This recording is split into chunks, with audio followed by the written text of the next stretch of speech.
Best player you played against was who? Pete Rose. No question?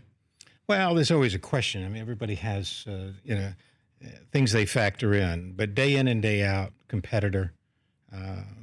If you were to have a son or daughter and you wanted him to look at one player as to how they played the game, you would point to Pete.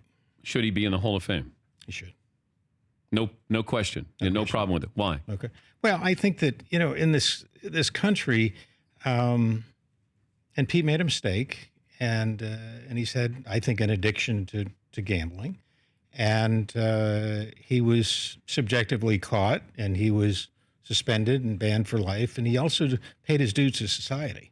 He did his time, whether it was a halfway house or jail or whatever it is, and restitution. And then I think we should go back into society and get a chance again.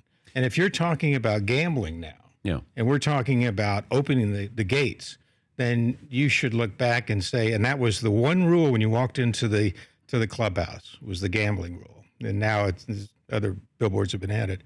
But you should look back and at least give them a chance to be on the ballot in the future. Did you ever hear of anybody else with gambling in baseball?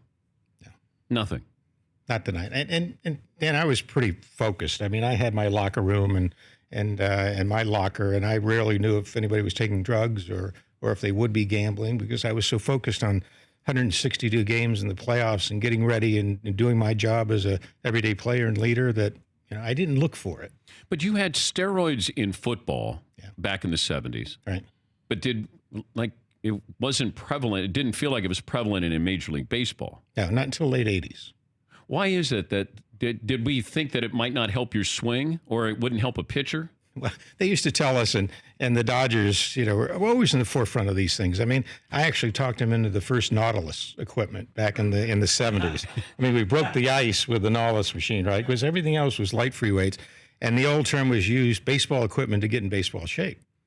So that was their philosophy. You don't want to be too bulky. You want to be, lean and flexible and so forth. And then the evolution really of weight training. And I was a football player, and at Michigan State we trained. And I always thought, if you and I are comparable as athletes, but I'm stronger, I'm going to be a better performer in the long run.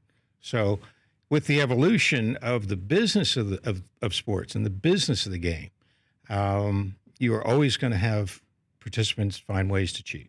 For more Dan Patrick Show, tune to Audience Channel 239 on DirecTV or download the Dan Patrick Show app.